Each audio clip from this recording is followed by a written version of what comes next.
সম্মানিত ভাইরা, আমরা মনে করছিলাম যে মামুনুল হক সাহেব জামাত ছেড়ে দিয়ে কওমি যে ইসলামী দলগুলোর ঐক্য জোট আছে সেখানে অংশগ্রহণ করবেন এবং জামাতকে ছেড়ে দিবেন এবং কওমি জোটে তিনি শরিক হবেন, কিন্তু না, সকল জল্পনা কল্পনা সব কিছুর অবসান ঘটিয়ে তিনি জামাতের সাথেই থাকার অঙ্গীকার করছেন। আমি আপনাদেরকে বিস্তারিত বলছি। জামাতেরই একজন ভাই তিনি তার ফেসবুক পেজের মধ্যে লিখেছেন, মামুনুল হক সাহেব আজকে পরোক্ষভাবে স্পষ্ট করেছেন তার দল খেলাফত মজলিস জামাত জোট থেকে বের হবে না। একই সাথে স্পষ্ট করেছেন জুলাই আন্দোলনকে ড্যামেজ করার জন্য সরমনা পীর কিভাবে মাঠে সরব ছিল। যদিও এই আলাপটা এতদিন ওপেনলি কেউ করেনি, তবে সাইলেন্টলি এই আলাপ সবাই করেছে। সম্মানিত বন্ধুগণ, আমার ভাইয়ের আমার, তার মানে জামাতের ভাইরা মামুনুল হককে মূলত কওমের বিরুদ্ধে একটা বিশাল প্রতিপক্ষ হিসেবে দাঁড় করিয়ে দিয়েছেন। তো ভাইয়ের আমার, গত মাসে জামাত জোটকে কৌশলগতভাবে ভেঙে দেওয়ার জন্য কওমিরা ইসলামী ঐক্য জোট করেছে। 7টি দল মিলে দেশের সবচেয়ে প্রভাবশালী ইসলামী দলটির বিরুদ্ধে জোটবদ্ধ হওয়ার চেষ্টা করেছে। জোটে মামুনুল হক সাহেবও ছিলেন, তবে কওমি জোট থেকে মামুনুল হক সাহেবকে চাপ দিয়েছে যেন তার দল জামাত জোট থেকে বের হয়ে যায়। কিন্তু মামুনুল হক সাহেব কওমিদের হীন উদ্দেশ্য ঠিকই বুঝতে সক্ষম হয়েছেন। তাদের চাপাবাজিকে ধর্তব্য হিসাবে না নিয়ে জামাতের পক্ষে অবস্থান করেছেন। তিনি স্পষ্ট করেছেন, যতদিন না জুলাই সনদ ও গণভোটের রায় বাস্তবায়ন হবে ততদিন জোটবদ্ধ আন্দোলন চলবে। তার এই জোরালো অবস্থানের কারণে কওমিদের জোটই ভেঙে গিয়েছে। জামাত জোট ভাঙতে গিয়ে নিজেদের জোটটাও 1 মাসও প্রতিষ্ঠিত থাকেনি। ফ্যাক্ট জুলাই আন্দোলন ছিল পুরোটাই স্ট্র্যাটেজিক্যাল মুভমেন্ট। আন্দোলনের সাথে রাজনৈতিক দলের কোনো কানেকশন ডিসক্লোজ করা হয়নি, কারণ কোনো রাজনৈতিক দল এই আন্দোলন পরিচালনা করতেছে জাস্ট এই প্রমাণটুকু হাসিনা বের করতে পারলে কঠোর হস্তে আন্দোলন দমন করত। যদিও আন্দোলনে জামাত শিবিরের কানেকশন আছে ধরে জামাত শিবিরকে নিষিদ্ধ করেছিল, যেন জামাত শিবির রাজনৈতিকভাবে মাঠে নামে, জামাত শিবির রাজনৈতিকভাবে মাঠে নামে যেন জামাত শিবির নিষিদ্ধ করেছে। তবে আন্দোলনের মাঠে তবে আন্দোলন মাঠেই মারা যাবে। কিন্তু জামাত শিবির রাজনৈতিক দূরদর্শিতার প্রমাণ দিয়েছে। একবারের জন্য হাসিনা নিষেধাজ্ঞা নিয়ে কথা বলেনি। রাজনৈতিক মুভ এইভাবেই হয়ে থাকে। কিন্তু একই সময়ে পীর সাহেব চরমোনায় দল বল নিয়ে মাঠে নামে। কোন উদ্দেশ্যে নেমেছে মামুনুল হক আজকে তা স্পষ্ট করেছেন। ছাত্ররা জোর দিয়ে চেয়েছিল আন্দোলনের সাথে যেন রাজনীতি মিশ্রিত করা না হয়। প্রত্যেক দলই এই স্ট্র্যাটেজি ফলো করেছে। কেন্দ্র নেতারা মাঠে না নেমে মাঠ পর্যায়ে নেতাকর্মীদেরকে মাঠে নামিয়েছে।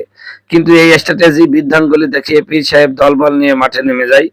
তাদের উদ্দেশ্য যাই ছিল তাতে তারা সফল হয়নি। বলা বাহুল্য, চরমোনাইকে আমরা লীগের আমলে লীগের দালাল বলতাম, আর আন্দোলনের তীব্র মুহূর্তেও সেই দালালি করতে মাঠে নেমেছিল, যা মামুনুল হক স্পষ্ট করেছেন।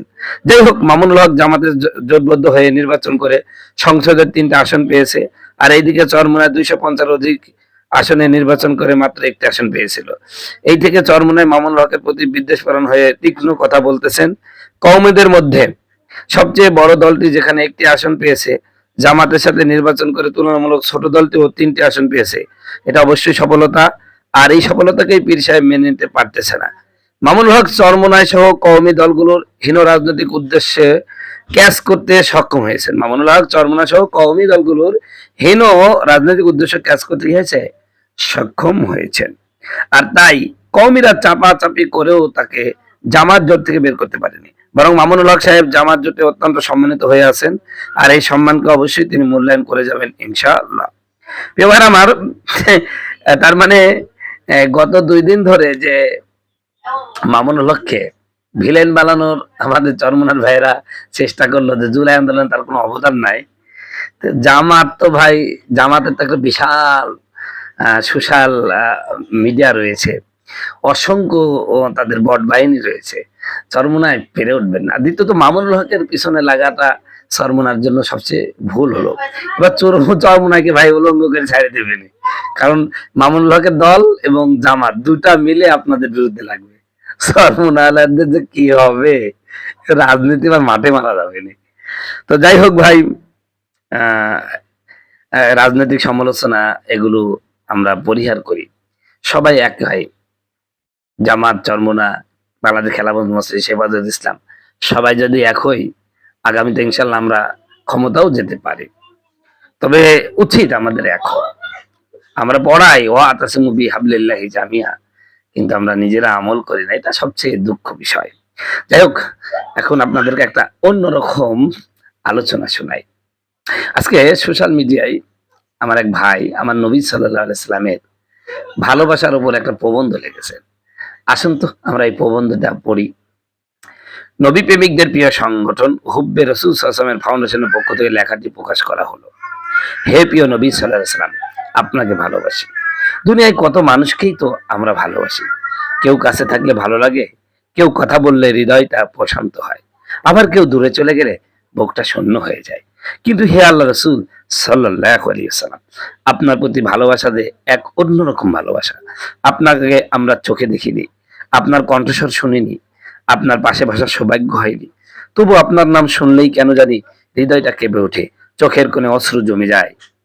হে আমার প্রিয় নবী সাল্লাল্লাহু আলাইহি সাল্লাম, আপনি আমাদেরকে না দেখেও আমাদের জন্য কেঁদেছেন, আমাদের জন্য দোয়া করেছেন, আপনার উম্মতের চিন্তায় রাতের পর রাত অশ্রু ঝরিয়েছেন। আর আমরা আপনার উম্মত হয়েও কতবার আপনার সুন্নাহ ভুলে যাই, কতবার আপনার দেখানো পথ থেকে দূরে সরে যায়, তবুও আপনি আমাদের ছেড়ে দেননি। আমার উম্মত আমার হৃদয়ে ছিল শুধু উম্মতের চিন্তা। হে আল্লাহর হাবিব সাল্লাল্লাহু আলাইহি সাল্লাম, আমাদের জীবনে যদি কোনো একটি সৌভাগ্য সত্যি বড় হয়ে থাকে, তবে তা হলো আমরা আপনার উম্মত হয়ে জন্মেছি। হে আল্লাহ, আমাদের অন্তরে আপনার হাবিব মুহাম্মদ সাল্লাল্লাহু আলাইহি সাল্লামের এমন ভালোবাসা দান করুন, যে ভালোবাসা আমাদের গুনাহ থেকে ফিরিয়ে আনবে,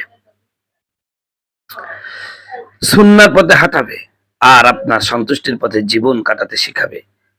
আর হে আল্লাহ, জীবনের শেষ মুহূর্তে আমাদের ঈমান অটুট রাখুন, কবরের অন্ধকার রহমতের আলো দান করুন, আর কিয়ামতের দিন সেই কঠিন দিনে আমার প্রিয় নবী সাল্লাল্লাহু আলাইহি সাল্লামের শাফাআত নসিব করুন।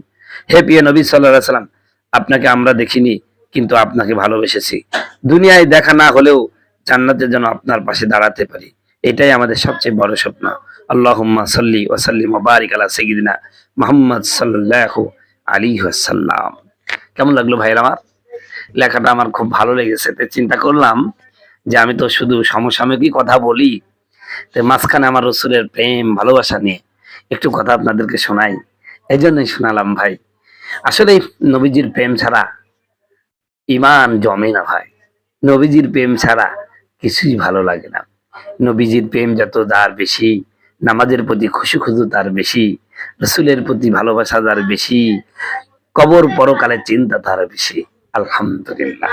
হে আল্লাহ, মুহাম্মদ সাল্লাল্লাহু আলাইহি সাল্লামের জান্নাতের পাশে আমাদের সকলের জান্নাত বানিয়ে দিন। সকলে বলুন আমিন। আসসালামু আলাইকুম ওয়া রাহমাতুল্লাহ।